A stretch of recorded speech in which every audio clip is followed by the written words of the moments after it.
What a day for gold today. But even more importantly is silver's move up over $1. I dare call it an explosion. I'm going to talk about some of the reasons why, 3 of them specifically, as we explore.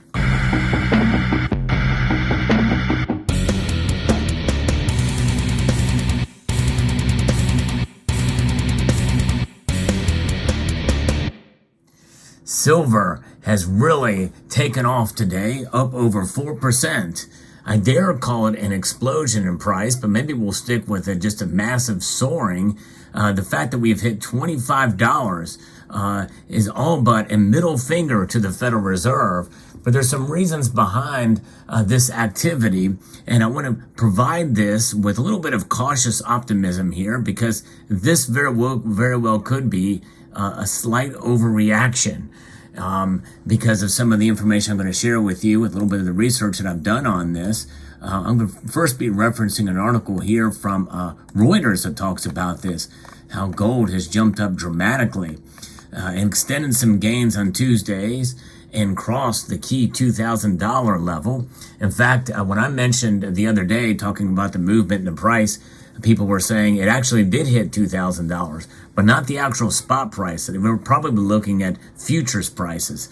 The last place you want to go to get where the true price of gold and silver is at another bullion dealer's website. Don't go there, or maybe Fox Business or what have you. They don't have. They're usually quoting futures prices. And especially when it gets to a key level, people are thinking, well, I'm going to go ahead and post this because it's newsworthy. But no, it did not break the $2,000 threshold until today. And why is this? It's because the dollar is dropping dramatically and the bond yields have fallen dramatically. So those are really the key things. But there's also another factor as well, too, I'm going to talk about here in a moment. That could be bantered about, which is mainly psychological. But then again, what is it with regards to these markets? Which means that this movement very well could be somewhat of an overreaction. So before I continue, I'm going to tell you what the dollar index has done today. It is now down 0.46% to 101.56. It's a pretty big drop. And we saw the Dow Jones fall as well as NASDAQ, because of this weaker U.S. economic data, which is behind a weakening dollar, and emboldened bets for slower rate hikes despite mounting concerns over oil-led inflation that we're seeing. And so you have the push and pull, which means that likely we're probably going to have one more rate hike before they pause, and that'll be it. But we saw what the rate hike did last time for gold and silver. They all but ignored it. It was like a middle finger to the Federal Reserve. And by the way, if you enjoy videos like this where I bring you up to date news on where the precious metals markets are, I hope you will consider subscribing to the channel and pressing that thumbs up button. It does help the algorithm. So we saw, where are we at with gold and silver right now? We saw them climb up dramatically as the day started. But right now, gold is up $36.10.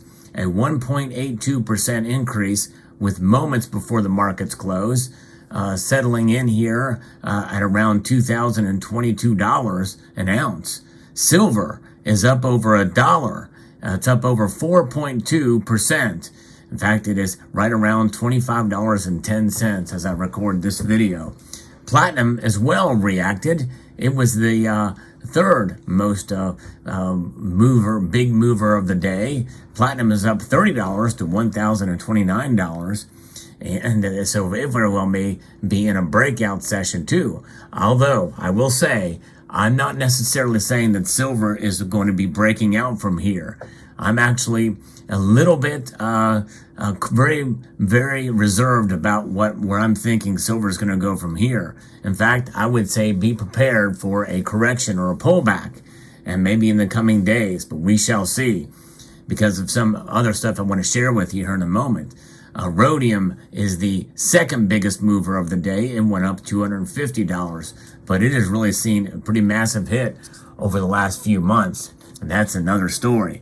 But nonetheless, we're in a very positive backdrop for gold, in which we have the slowing of economic data, along with inflationary pressures remaining elevated, according to David Meager, director of metals trading at High Ridge Futures, and burnishing gold's appeal, especially among traders holding other currencies. The dollar added to its losses after data showed U.S. job openings in February dropped to a near 2-year low, while factory orders also dipped.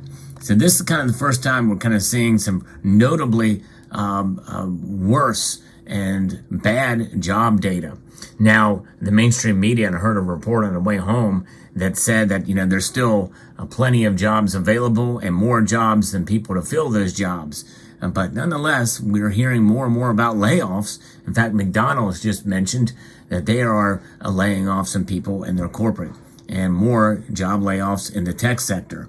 Now, we did see a surge in oil prices this week after a surprise output cut by OPEC, plus, which helped the zero-yield gold, traditionally considered the preferred inflation hedge, shake off the usual pressure from the likelihood of interest rate hikes that could be implemented to rein in rising price pressures.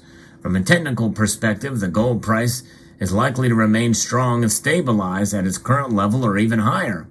The $2,050 mark could act as an important resistance level, and if breached, prices could quickly soar towards its all-time high, which I think is around 2,074. But, I don't know. I still say, like I said, be cautiously optimistic here, but we are in record territory. Anything above $2,000 for gold is a very strong psychological number in my view, and I think we very well could see that coming and at least flirting with those numbers in due course as we move forward, but maybe not. We could see it dip back below the $2,000 level again. Remember, folks, dramatic rises like this typically are somewhat knee-jerk. And so you have to keep that into account as well here as we assess the situation and the data from the unemployment and the like. And so be prepared for a pullback is what I'm saying. I am optimistic. I think in a way we are in a new era, especially for silver. And maybe I should feel more confident about that with today's price movements. But I've seen this all too many times in the past where we see a dramatic spike and then it all just disappears and dissipates. And that could happen. What am I not doing right now? Well, I'm not buying. Typically, again, dramatic moves upwards means that I take a little bit of a pause.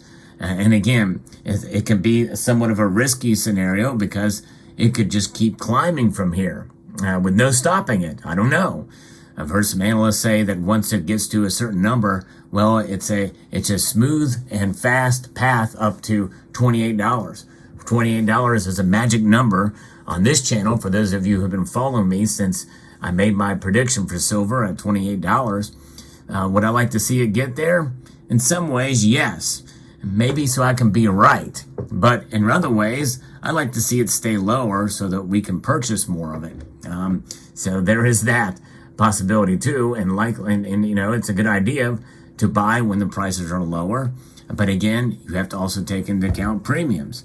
So there's where that story is. Kitco also has some information about this. We've seen the dollar index pressured, U.S. Treasury yields down, boosted gold and silver prices.